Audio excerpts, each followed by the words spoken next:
Pelindungan Pekerja Migran Indonesia, Beni Ramdhani marah karena barang kiriman pekerja migran Indonesia tertahan di gudang penyimpanan barang logistik TPS Tanjung Emas, Semarang. Beni Ramdhani terusik nuraninya dan tidak mampu menahan emosi setelah melihat kondisi barang hasil keringat dan darah para pekerja migran yang tertahan karena regulasi yang dikeluarkan Menteri Perdagangan.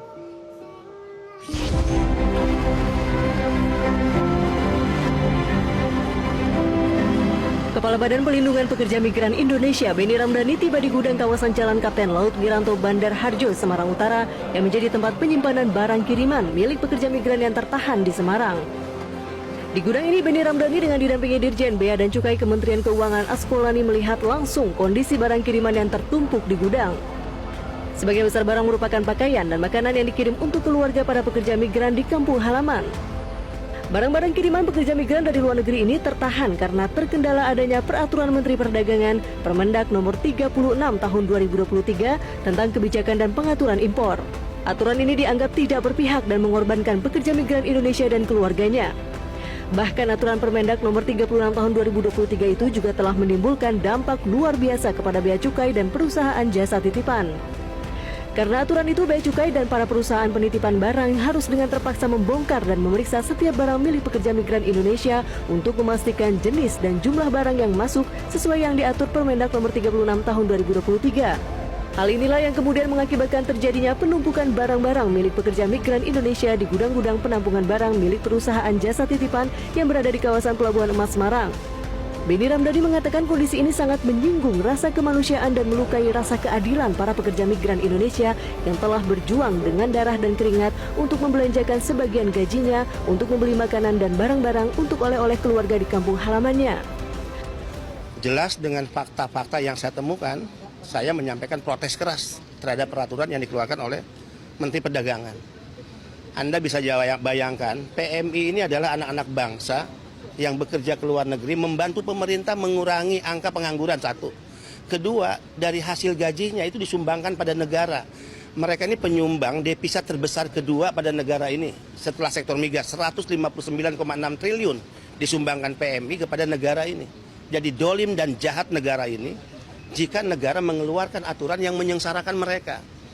Kita lihat bagaimana makanan dikirim, bagaimana barang-barang pakaian, ya celana, baju, apapun dikirim oleh PMI dan itu dibeli ya dari uang yang ditabung bertahun-tahun dari hasil keringat dan darah mereka bekerja di luar negeri. Untuk siapa? Untuk dikirim ke ibu bapaknya, kirim ke keluarganya, suaminya, istrinya, anaknya.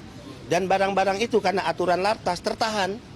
Dan dua resikonya, satu dikembalikan ke negara di mana PMI bekerja, itu pun tidak mudah, ada proses dan biaya tinggi. Dan kedua, pemusnahan. Dolim nggak tuh negara? Orang membeli dengan hasil kerja bertahun-tahun, kemudian barangnya dimusnahkan. Ini jahat menurut saya.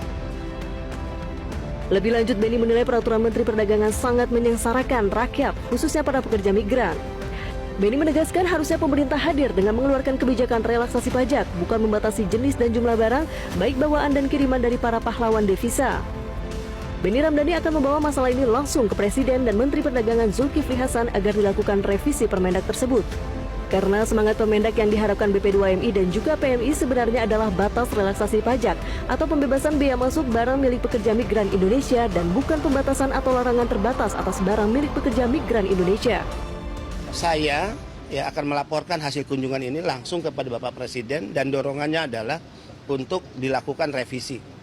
Kalau Pak Zulkifli Hasan sebagai menteri, ya karena kekuasaan ini datang dari rakyat, memiliki rasa kemanusiaan, saya yakin ya beliau mau untuk melakukan revisi. Ini demi siapa? Demi rakyat. Tidak ada kekuasaan yang langgeng dan tidak ada kekuasaan yang datang dari nenek moyang kita, enggak. Ya, saya kepala badan, beliau menteri. Kekuasaan ini datang atas ridho Tuhan dan atas kehendak rakyat. Dan kita bekerja sepenuhnya untuk rakyat, bukan untuk nenek moyang kita, bukan untuk partai kita, bukan untuk keluarga kita. Saya pernah mengatakan cara berpikir penyelenggara negara yang selalu mencurigai rakyatnya itu harus dihentikan. Mencurigai PMI seolah-olah PMI kalau beli barang itu untuk bisnis, ya untuk komersil, hentikanlah. Yang harus dicurigai itu para pejabat negara, banyak kasus. Berangkat ke luar negeri, belanja, barangnya diselundupkan lewat Garuda misalnya. Itu kan ada kasusnya, mobil mewah, kemudian sepeda mewah. Ya, ini kan banyak kasus. Atau mereka yang visa turis. yang hanya untuk jalan-jalan belanja, mereka yang dicurigai. Masa negara mencurigai rakyatnya, mencurigai pekerja migran Indonesia, itu dolim, itu jahat menurut saya. Sampaikan ke Pak Menteri.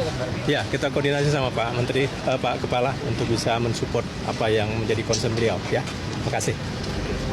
Terima kasih ya. Terima kasih.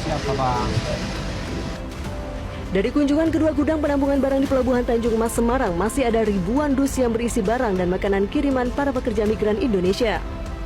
Bahkan sebagian besar terancam untuk dikembalikan ke pemilik barang di negara pengirim atau akan dilakukan pemusnahan. Barang-barang hasil bekerja di luar negeri milik pekerja migran ini rata-rata sudah berbulan-bulan tertahan. Pemerintah diharapkan atas nama kemanusiaan dan keadilan berani mengambil langkah untuk melakukan revisi atas Permendak Nomor 36 Tahun 2023 dan mengambil langkah segera atas barang-barang PMI yang tertahan untuk segera keluar dari gudang penampungan. Hal ini agar barang-barang itu bisa dinikmati dan digunakan dalam perayaan Idul Fitri atau Lebaran 1445 Hijriah.